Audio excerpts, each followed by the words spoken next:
Hey everybody, back with another video, following up on the Remarkable Paper Pro unboxing video, which is just a simple unboxing video.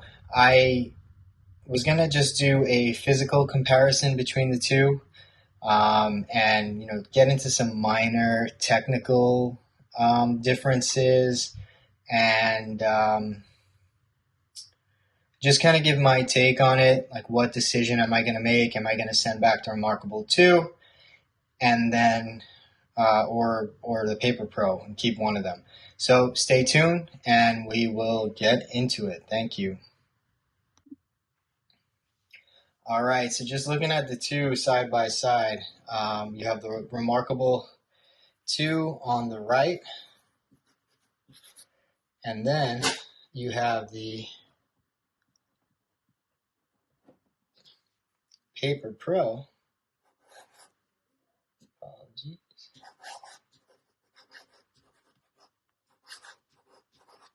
On the left here. I have used the Paper Pro for about 3 or 4 days now. I am liking it. Probably the best feature so far is the size. As you can see, there is a pretty substantial difference in the size, and you can see it in, let's go to some of the engineering documents. You can see it in just the way, all right, let's just check like a geotechnical PDF here, and can't use the marker for, the markers are not interchangeable, so the marker for the RM2 will not work on the Paper Pro, and the Paper Pro marker will not work on the Remarkable. Just an FYI. So let me get through it. Sorry, 1 second. Also, what's cool with the Remarkable, everything I had, Remarkable system in general, everything I had on the Remarkable 2 was able to just be linked to that Remarkable. I think that's up to 3 devices per Connect account or something like that. So yeah, so I'll just use a different, this is the same but different. So I mean, to the, I don't know if it's if you're able to see it, but I mean, you can see the size difference, I think. I feel it, at least. I don't know if that translates through this video just yet, but the text, the page is able to be, it is bigger. There's more space. For example, like you can see, like this space here would be minimized greatly to do like a calculation. And it, if you have smaller hands, if you write smaller, maybe the Remarkable 2 like is still good for you. But overall, what I would highlight as the #1 feature so far is the size. The backlight is, gotta switch pens. The backlight was the other feature I really cared about, and it does make a difference. I don't know if you can see that change.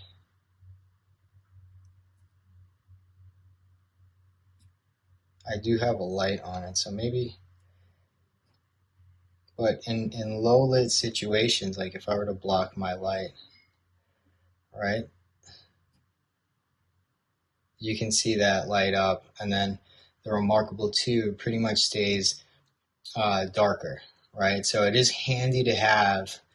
I don't use them in the dark, I guess, but if you did, you can still, like if that's a key feature that you like to work late in dimly lit areas in the dark, this is definitely something you like. This is definitely a feature worthwhile, right? And it, putting the light back on, but you can kind of see the difference. So that's the full light on. It's definitely more visible than Remarkable 2, and it's not dark. There's still sunlight outside, so the room is lit dimly, but it helps. Taking off the backlight, you can see it gets darker, which is interesting because it looks like the Remarkable 2 has more light without the backlight. So I wonder if that has to do with the like the glass and stuff like that, and it having color and such. Which leads me to the next feature, which is color. Color wasn't like the be all end all. I just it was an added bonus. I don't know if you're able to sort of see, that there is like the blue highlighter. And I can demonstrate a little bit better. Let me switch to the marker and go with a magenta, I guess, and a thicker brush stroke. So when I do that,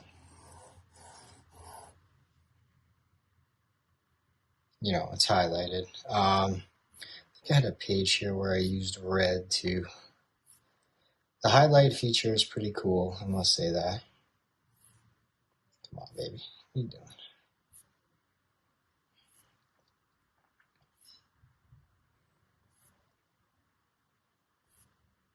Okay, so this one here, as you can see here, I use the red marker tip, and I use that one.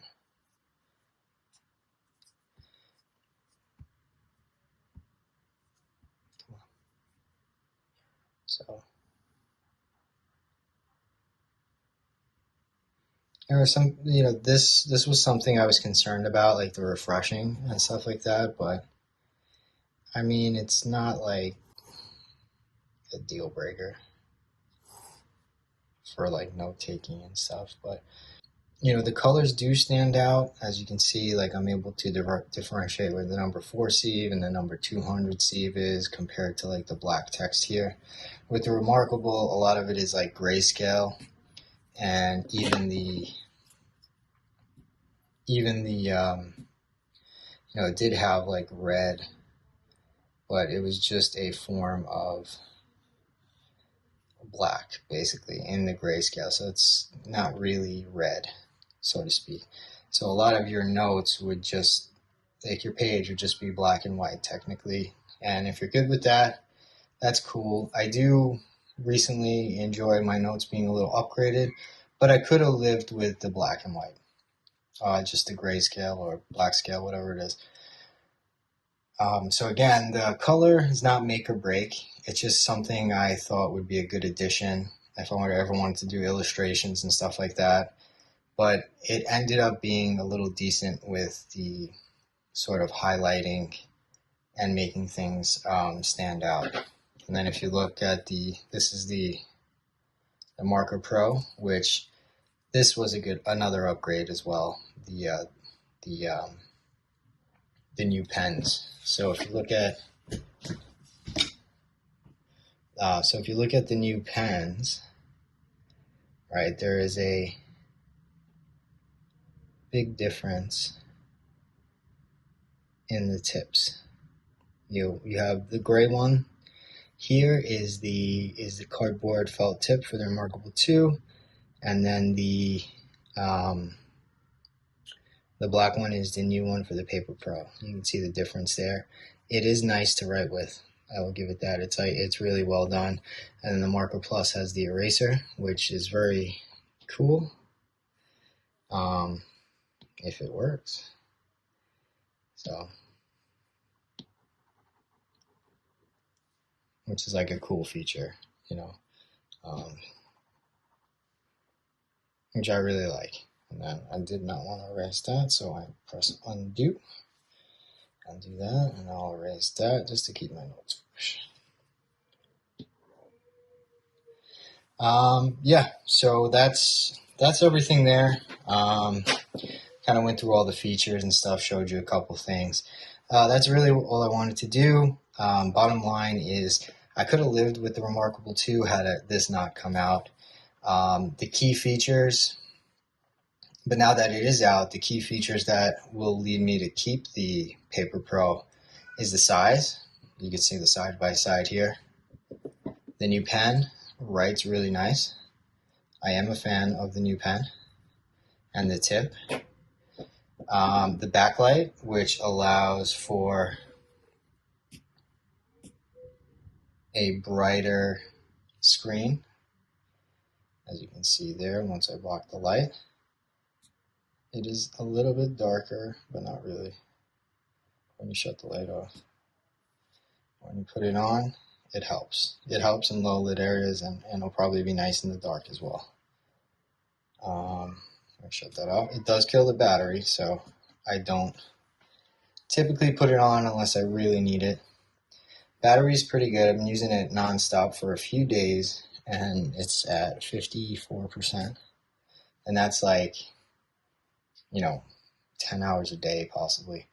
So yeah, so the backlight, the size, the marker tip, and then the colors is bonus. It has a better battery, but I'm sure it has more features, so it kind of balances out as far as battery life is concerned.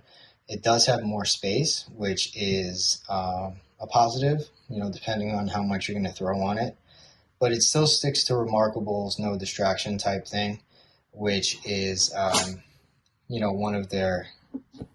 one of the reasons I have stuck with Remarkable is their ability to keep a no distraction system. And and also the marker is like a charge marker now, and you can see it right there charging. It's fully charged. Haven't had an issue with that of it going down. Usually when I pack it up in the case, it's there in that position, so it's technically like always charging, and it hasn't really tanked the battery at all from what I noticed. And to summarize, I will be turning in my Remarkable 2. Sending it back. My 100 days when I bought it are not up. But the Paper Pro is definitely good enough. And those features I mentioned earlier are something where if I'm going to keep this on me at all times and use it for all my endeavors, it makes it more comfortable to use, and I like the Paper Pro more. And that wraps it up. So please like, subscribe, please leave comments.